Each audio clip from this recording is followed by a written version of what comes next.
जैसे हम देख रहे हैं ये मेरा कंटिन्यूएशन है लास्ट वीडियो का। उसमें हम ग्राफ ट्रेवर्सल एल्गोरिथम पढ़ रहे थे। ग्राफ ट्रेवर्सल एल्गोरिथम में हम बीएफएस एनडीएफएस देखेंगे। फिलहाल हम इस ग्राफ, ये क्योंकि एक डायरेक्टेड ग्राफ है, इस डायरेक्टेड ग्राफ के थ्रू हम बीएफएस एल्गोरिथम को क्यू के थ्रू इम्प्लीमेंट करा रहे हैं। तो क्यू में हमने डेटा जो एंटर किया हुआ है वो A B C D E जी है, और हमारा जो प्रोसेस डेटा हो चुका है वो ई को हमने ए को प्रोसेस कर लिया है, जो कि हमारे प्रोसेस्ड डेटा की एक हमने स्टोर कर रखा है एक प्रोसेस डेटा में। तो उसमें हमने ए को स्टोर किया हुआ है, अभी बी को स्टोर किया है, सी को स्टोर किया है। अब हम डी को एक्सप्लोर करने वाले हैं। तो जैसे जैसे हम डेटा को एक्सप्लोर करेंगे हमारा फ्रंट उसी तरह से मूव करता रहेगा।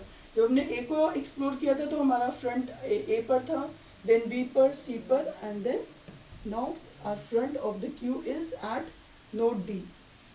डी को जब हम एक्सप्लोर करें तो हम देखेंगे डी से outgoing edges D to C है एंड डी टू जी है। तो let's enter these nodes on our queue, node C and node G, but these two nodes are already in our queue, so there is no need to re-enter these nodes. Our D is explored and processed.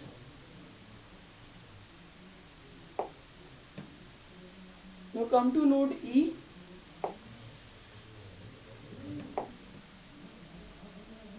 From E we can visit to node C and node F. Node C is already in our queue. Now node F is getting into our queue. From E is now explored or processed. From G we can visit to node F and node I. Node F is already in our queue, and node I, G is now processed. From node F, the outgoing edges are from F to H and F to C. C is already in our queue. Then we are going to write H here. Our node F is now processed. From I, the outgoing edge is I to F. F is already in our queue, no need to re-enter it, and there is only one outgoing edge, so I is processed. Now come to node H. From node H there are two outgoing edges. We can visit from node H to E and H to I. E and I are already there in our queue, so no need to enter. Our H is now explored.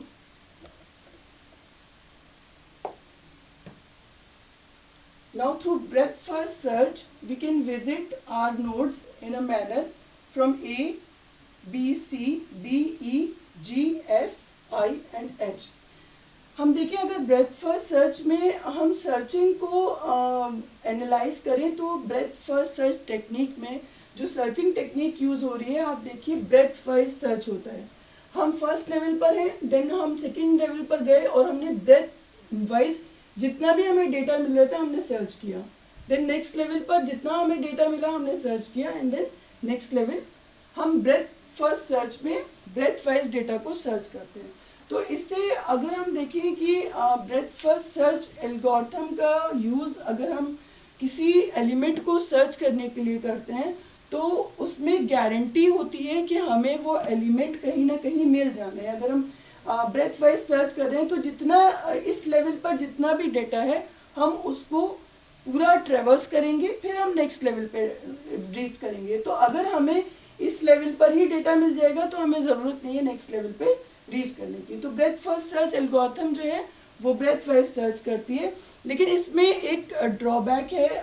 Drawback हम कह सकते हैं breath first search और depth first search दोनों ही algorithms में है कि इसमें अगर हम एक पर्टिकुलर नोड से या हमारी जो सोर्स नोड है उससे हम डेस्टिनेशन नोड पर जाते हैं, सोर्स नोड से नेक्स्ट नोड पर जाते हैं, नेबरिंग नोड पर जाते हैं, तो उससे हमें आइडिया नहीं हम कर सकते कि हमारा डेस्टिनेशन नोड जो है वो उसमें हमें कितना नोड्स को विजिट करना है या कितना हमें टाइम लगने वाला है। तो ब्रेथ फर्स्ट सर्च और डेप्थ फर्स्ट सर्च दोनों ही ऐसे एल्गोरिथम्स हैं जिससे कि हम जो नेक्स्ट हमारा डेस्टिनेशन नोड है उसको हम गेस नहीं कर सकते हैं कि हमारा रिजल्ट या हमारा गोल नोड हमें कहाँ मिलने वाला है। नेक्स्ट नोट वीडियो में हम डेप्थ फर्स्ट सर्च डिस्कस करेंगे। फिलहाल के लिए इतना ही। Thank you.